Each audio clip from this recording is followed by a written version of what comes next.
Hey there, we all know the drill by now. There are a bunch of facts for this video, most of which you all asked me or told me in the comments, so let's just hop right into things. This question from ManicVI, or Manic6, asks if you can stand on the Gray Plateau tower. This happens to be a question I already know the answer to. On this stage, the tower in the center, when it's erect, actually goes off screen quite a bit, so you can't really see the top unless you break it. But you can reach it. I found this whole thing easiest to test with Jigglypuff when she has the bunny hood on. Now, the tower doesn't go up infinitely. It does end eventually, so if you have enough height, you can go around it like this. However, if you land at just the right spot... Now, I just don't know what even causes this. I guess the very tip has a small hitbox? Like a spike? And since you're already in the blast zone, any amount of knockback you get will kill you. What I find really weird though is that no damage seems to be dealt. And there's also no sound effect either, you just die. But that is what happens, so you can technically stand on it, but it's gonna hurt a little bit. While we're speaking of Jigglypuff, for those of you who don't know, when Jigglypuff breaks her shield, she'll just pop it like an actual balloon. This question from DragonMist19X asks if there's any way for her to survive this.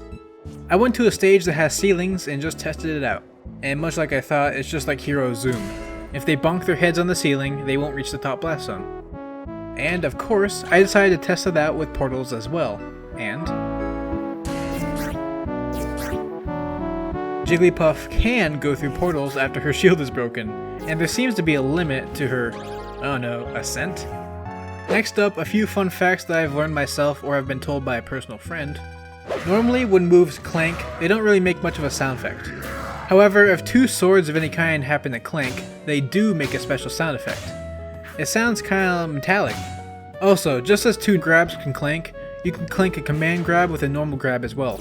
And of course, you can clank two command grabs together. However, you can't clank a command grab with a non-grab, and it seems moves like Ganondorf's side B or up B can't clank with itself or anything else. This may be the case with other moves as well, like Falcon's own up special, so notify me of any more in the comments. Finally, as we know with Hero, if he casts Psych Up, it won't go away unless he lands a non-projectile move, either on the opponent or on the opponent's shield. However, what I found out was that clanking with Psych Up does not seem to get rid of it, so that's just something to be mindful of. Another thing to be mindful of is how Arson Down Air works, or potentially doesn't work. I've seen this myself from labbing item combos with Joker, and as Antiqual Emblem here states, it's possible to hit the down air hitboxes out of order.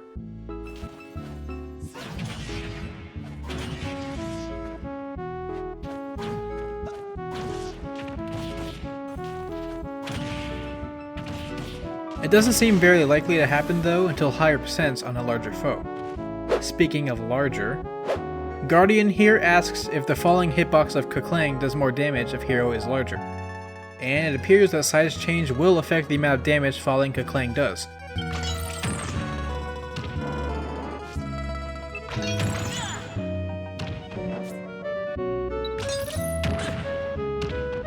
I just had to make sure, as we learned in my last video, size change doesn't necessarily mean everything gets stronger. I got curious and also tested it with Psych Up and Oomph, and they do seem to affect damage as well.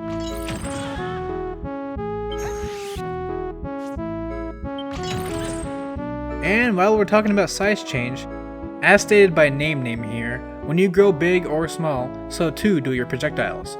However, this doesn't seem to be the case for PacMan's fruits.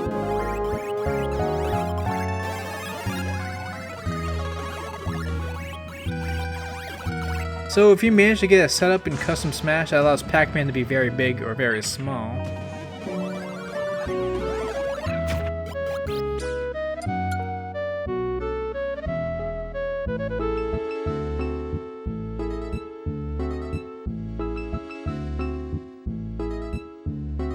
oh, also, it seems the fire hydrant's health doesn't change despite its size.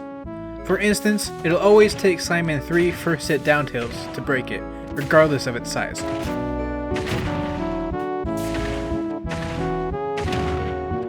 What this means is that, for PacMan himself, it'll either take a lot more or a lot less work to knock down his own hydrant.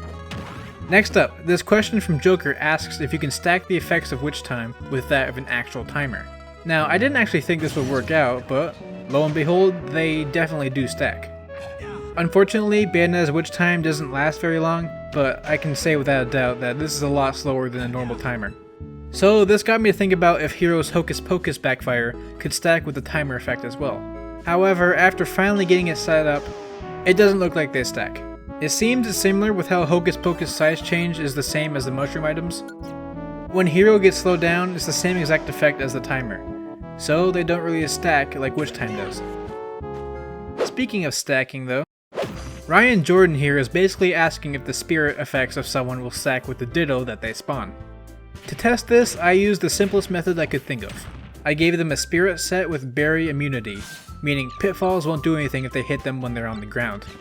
And I tried to see if the ditto that they spawned would also have this berry immunity. And, as it turns out, they do not. So unfortunately, it seems Ditto is his own entity with no spirits attached. Out of curiosity, I decided to test what happens with characters whose throws bury the opponent. I tested with King K. Rool's down throw and Rob's down throw. And if they're done on someone with berry immunity, they just won't get buried. They'll be launched from the throw, which normally would be impossible. Which makes sense, but I thought it was pretty neat anyways. While we're on the topic of spirits, Bandana D asked if Luma is affected by Rosalina's spirit set. I couldn't exactly do the berry test because Luma doesn't really get buried because they're in the air, so I just did a defense test. I threw a pitfall at Luma normally, and it took 3 to kill it with no spirit set on. And with a spirit set, it took 4 pitfalls to kill Luma, meaning the defense from the spirit set also affected Luma. So I'd say yes, Luma is affected by Rosa's spirits. I found this to be an interesting question, not because of Rosa, but because of the more tried and true duo gang, Ice Climbers. I was curious if the same answer was true for them, so I tested berry immunity once more. It seems the primary Ice Climber will have the spirit effects, but the secondary one will not, which is very weird to me. I would have thought that they'd both be affected by the spirit, since they're both part of the whole character, but I guess not. Meaning any spirit given to the Ice Climbers will just affect the primary one, it seems. This could probably lead to plenty of crazy shenanigans, which I may cover more into the future. Speaking of Ice Climbers though, this question from Cabello Cometier asked if hitting the secondary Ice Climber will fill the smash meter.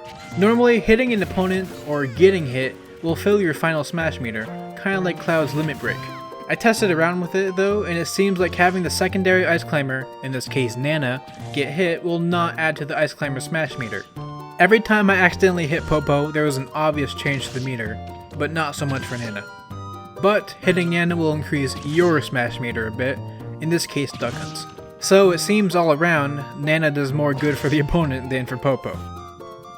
This question from Isaac B says he spent 2 hours punching Bedrock in Minecraft, and he's wondering if it can even be harvested. So, of course, I mined straight down,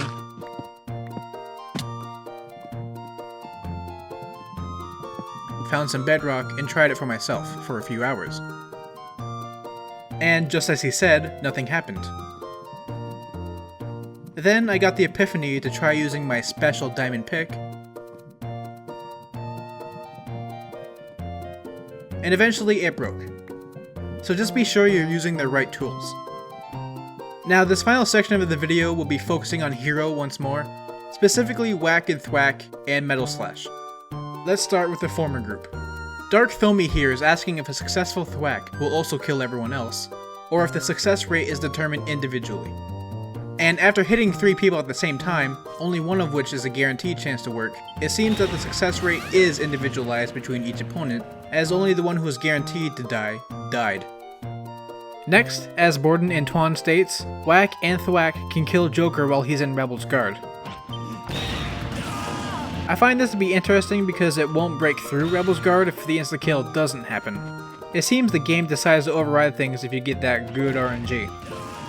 Also, not a ton of things can beat out Rebel's Guard outside of grabs or final smashes.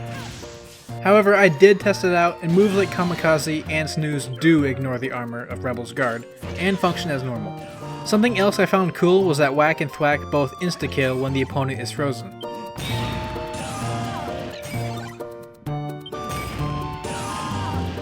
Normally if a move kills a frozen opponent, it unthaws them before they get launched, like the final smash. But nope, with Whack or Thwack they just die in the ice. This question from RJ is asking if Whack or Thwack can OKO an assist trophy. I primarily tested this out with Hammer Bro. I set it up with a back air and a forward smash, which would theoretically give them about 40%. I also gave Hero 999%, so theoretically Whack or Thwack has about a 35% chance of success. And yet I never got the insta-kill on the Hammer Bro even once, after plenty of testing. I also tested to see if the percent of the one who spawned it would have any effect, and it doesn't seem so. Just to be safe, I also tested it on an assist trophy who could be given a lot of percent before dying. I spawned a Rathalos, grew big and invincible, and did enough damage to do over like 100%. With how everything was set up, the chance of success would have been very close to guaranteed, and yet it never worked. There may be some limitations in training mode, and if you happen to insta-KO an assist trophy with Whack or Thwack in a match of your own, please tell me in the comments. This is just what I discovered through my own labbing. Oh, and before we move on to Metal Slash, a quick fact I've been told a few times is that there's a small sound effect that plays when you start charging a smash attack as Hero. Apparently this sound effect is the sound that plays in the actual Dragon Quest games when you choose an attack to use.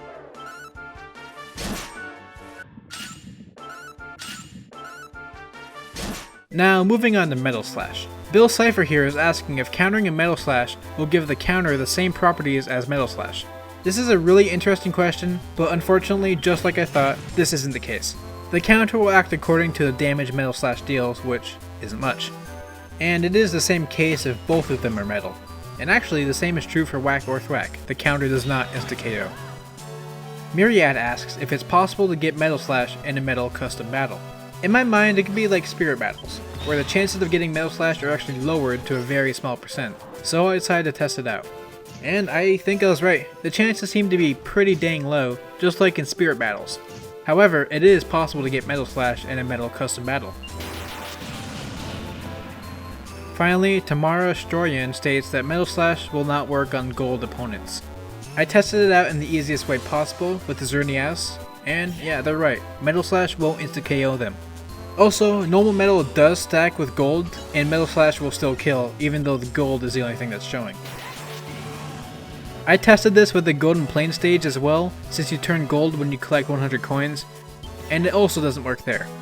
Now okay, I get it, this may seem pretty obvious to some of you, but I did think it was a pretty interesting idea, since gold, you know, is a metal, but I guess it's just not the same as metal in this game. Oh, also, Kukling stacks with a gold effect, it seems.